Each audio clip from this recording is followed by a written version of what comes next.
Hello everyone, मैं हूं सायन और आप सभी लोगों का स्वागत है फिजिक्स विद सायन के एक नए वीडियो में। तो विक्रांत बैच जो लॉन्च हुआ है 2025 के बोर्ड्स के लिए, तो उसी टॉपिक में आगे बढ़ते हुए मैं आ चुका हूं आपका सायन सर।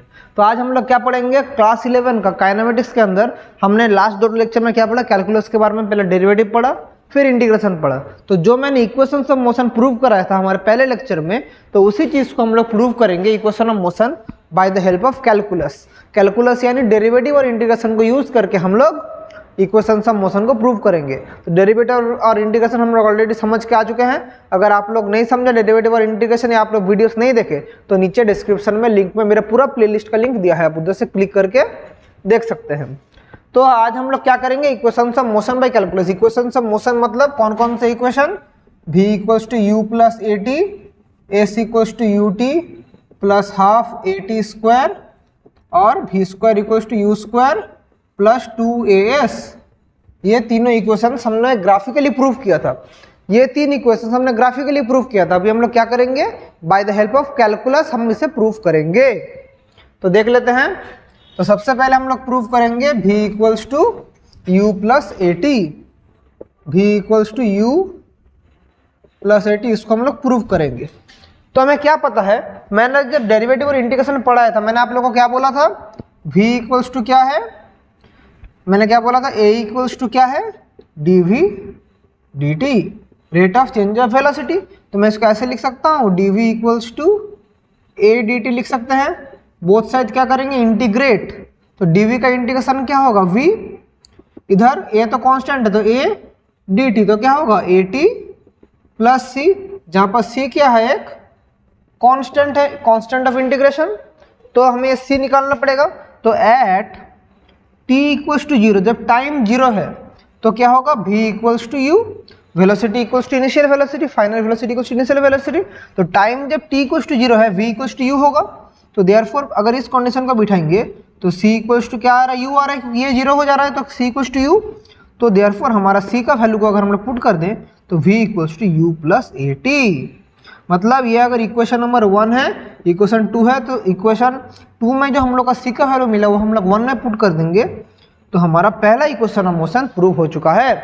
तो ऐसे हम लोग पहला इक्वेशन ऑफ मोशन प्रूव करेंगे, v equals to u plus a t. समझ गए। तो ऐसे हम लोग का पहला equation proved by the help of calculus हो गया। अभी कौन सा इक्वेशन प्रूव करेंगे, समझे? नहीं समझे तो कमेंट में पूछना, मैं आप लोग को समझा दूंगा फिर से नेक्स्ट वीडियो के अंदर। उसके बाद नेक्स्ट क्या है, number 2, s equals to u t plus half a t square, इसे हम लोग प्रूव करेंगे। तो हमें क्या पता है, v equals to d s d t, हमें यह पता है, v equals to rate of change of displacement, और हमें क्या पता है, v equals to u plus a t, ये हमें मिला। पहले इक्वेशन हमने ये वाला प्रूव किया, तो इसको मैं लिख सकता हूँ u plus a t equals to d s d t लिख सकता हूँ ऑब्वियसली। तो डी एस इक्वल्स टू क्या होगा, u D T plus a T D T. अब क्या करेंगे, इंटीग्रेशन। तो integration of D S, integration of u D T plus a T D T, ऐसे इंटीग्रेट करेंगे बोथ साइड इंटीग्रेशन। तो D S का इंटीग्रेशन क्या होगा, s u T plus a t square by 2, क्योंकि टी टू द पावर 1 है, to to the power 1 है, तो ये क्या होगा, इंटीग्रेशन टी डी टी क्या होगा, t to the power 1 plus 1 by 1 plus 1, that is t square by 2। ये वाला इंटीग्रेशन ऐसे होगा, तो टी स्क्वायर बाई 2 प्लस एक सी होगा, जब सी क्या है, एक constant of integration. This is equation number 1। समझ गए, कांस्टेंट ऑफ इंटीग्रेशन समझ गए। अभी हम लोग इस कांस्टेंट का वैल्यू निकालेंगे कितना होगा। तो देख लेते हैं कांस्टेंट का वैल्यू क्या होगा। तो at t equals to zero, displacement क्या होगा, जीरो होगा। t अगर जीरो होगा, डिस्प्लेसमेंट क्या, जीरो। तो इसको अगर बिठाएंगे तो देखिए ये वाला क्या हो जाएगा इस इक्वेशन में, zero equals to zero plus zero plus C. तो यहाँ से हमें c का वैल्यू क्या आया, जीरो, क्योंकि देखिए सब बिठा दे रहे हैं, तो c का वैल्यू क्या आया, जीरो आया। तो ये c का वैल्यू अगर हम लोग पुट करेंगे इस इक्वेशन से, देखिए क्या आएगा, s equals to u t plus half of a t square, यही से आ रहा है। तो s equals to u t plus half of a t square. तो ये वाला भी हमारा क्या हो गया, प्रूव्ड हो गया। s equals to u t plus half 8 square proved. Okay, समझ गए। सेकेंड इक्वेशन भी prove by the help of calculus. अभी क्या बाकी है, v square equals to u square plus 2as, उसको भी हम लोग प्रूफ कर देंगे। देखिए मैं जो समझा रहा हूँ बहुत ही ईजी चीज़ है, बच्चे बहुत कन्फ्यूज होते हैं, तो मैं बोल रहा हूँ ज़्यादा कन्फ्यूजन का कुछ है ही नहीं, बहुत ही ईजी चीज़ है, आप लोग अच्छे से समझिए, मैं जो आप लोग को बोल रहा हूँ समझिए। तो हमारा थर्ड प्रूफ क्या है, थर्ड प्रूफ देख लेते हैं। थर्ड प्रूफ है v square equals to u square plus 2as, इसको हम लोग प्रूफ करेंगे। तो हमें क्या पता है, v equals to d s d t यह पता है, तब क्या कर सकते हैं, d s d v into d v d t हम लोग ऐसे लिख सकते हैं डी एस डी टी को, obviously we can write this. तो हमें क्या पता है, v equals to d s d v, d v d t को हम लोग क्या लिख सकते हैं, एक्सेलरेशन। तो हमें क्या पता है, acceleration equals to d v d t, हमें यह पता है। तो देखिए क्या होगा, v d v equals to a d s, ये होगा। अभी बोथ साइड हम लोग क्या करेंगे, इंटीग्रेट करेंगे। तो इसको इंटीग्रेशन करने में क्या आएगा, V square by 2 equals to A S plus C, जहाँ पर सी क्या है, कांस्टेंट, सी है कांस्टेंट। तो फिर से at s equals to 0, s equals to 0 मतलब इनिशियल कंडीशन में v इक्वल्स टू क्या होगा, v equals to u, initial condition में क्या होगा, velocity equals to initial velocity.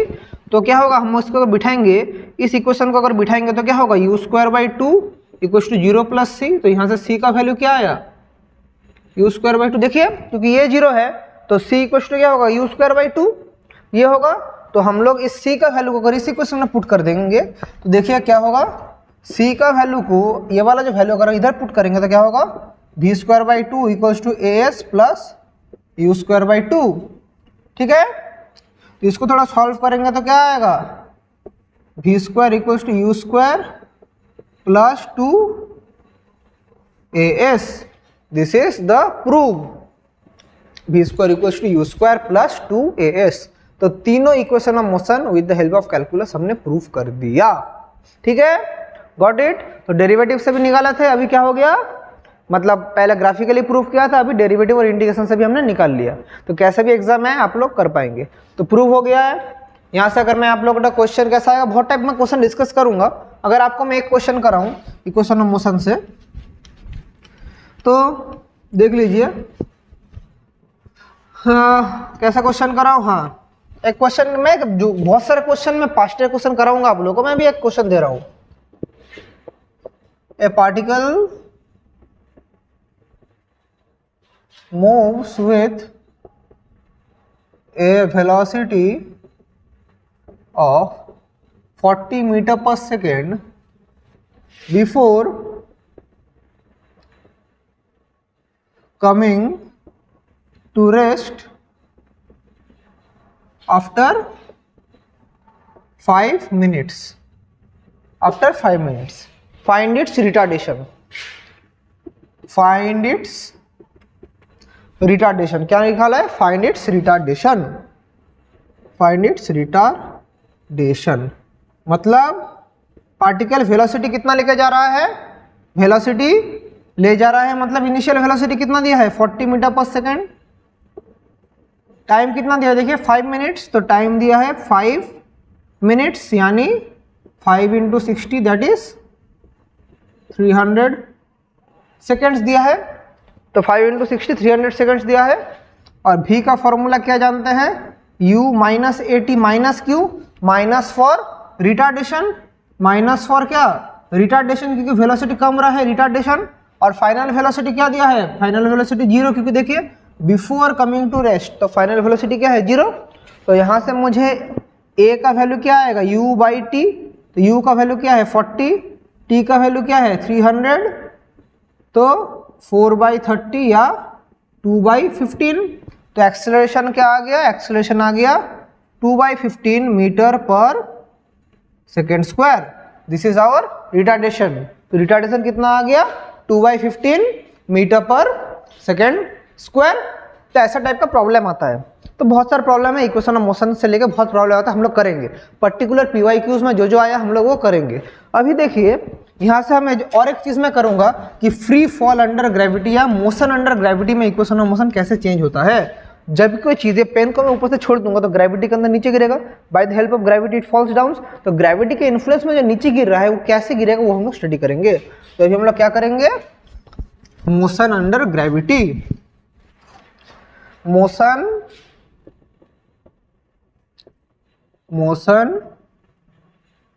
Under gravity. Motion under gravity मतलब सबसे पहले दो तो कंडीशन होगा। तो केस 1 क्या होगा, body falling downwards, body falling downwards. तो number 1 body falling downwards, body falling downwards मतलब नीचे की तरफ कोई ऑब्जेक्ट गिर रहा है। तो जी भी किस तरफ काम करे, जी स्मॉल जी क्या है, स्मॉल जी है हमारा एक्सीलरेशन ड्यू टू ग्रेविटी। मतलब कोई भी चीज अगर हम लोग नीचे फेंक देंगे या नीचे छोड़ देंगे वो तो ग्रेविटी की वजह से नीचे गिरेगा। तो ग्रेविटी की वजह से जो एक्सीलरेशन क्रिएट होगा, नीचे गिर रहा है ये पेन, इसके जो ग्रेविटी के लिए जो एक्सीलरेशन क्रिएट होगा उसी को हम लोग क्या बोलेंगे, एक्सीलरेशन ड्यू टू ग्रेविटी। इसका वैल्यू है 9.8 मीटर पर सेकेंड स्क्वायर, इसका वैल्यू है। तो नीचे की तरफ गिर रहा है तो मेरा जो v = u + at था तो वो फॉर्मूला क्या हो जाएगा, v = u + gt। तो a किससे रिप्लेस हो गया, g से रिप्लेस हो गया, समझे। सिमिलरली सब फॉर्मूला ये होगा ut + ½ gt² और हमारा v² = u² + 2gs। अभी जो गिर रहा है यहाँ पर मैं s का जगह क्या करूंगा, h कर दूंगा। क्यों करूंगा, h हम लोग बोल रहे हैं हाइट, कितना हाइट से गिर रहा है। सेम ही है, वो भी डिस्प्लेसमेंट है, ये भी डिस्प्लेसमेंट है, लेकिन जब भी हम लोग इसे फ्री फॉलिंग करेंगे तब हम बोलेंगे इतना हाइट से गिर रहा है। तो h मैं क्या बोल रहा हूँ, h है हमारा हाइट ऑफ द ऑब्जेक्ट। तो जहां जहां s था उससे मैंने क्या रिप्लेस कर दिया, h रिप्लेस कर दिया। तो ये तो बॉडी फॉलिंग डाउनवर्ड्स, इसका में कोई प्रॉब्लम नहीं है। लेकिन अगर सेम बॉडी ऊपर की तरफ जाएगा तब क्या होगा, बॉडी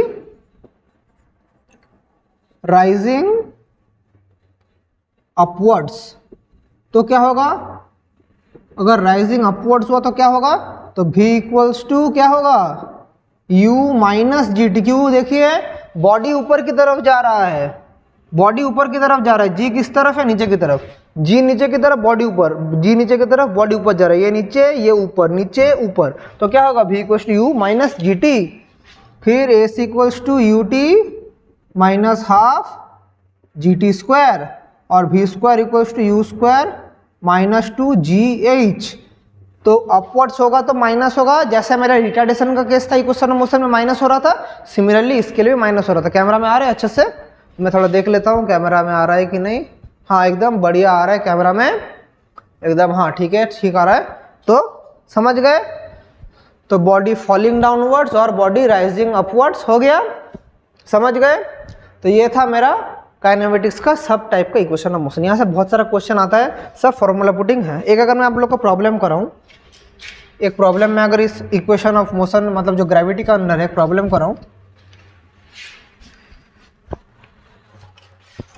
एक क्वेश्चन कराता हूँ। एक बिल्डिंग में वहाँ से स्टोन फेंक दिया, a stone is falling freely under gravity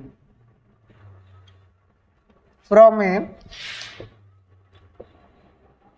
height of 10 meter। ठीक है, falling gravity under the height of 10 meter। Calculate the time when it will touch the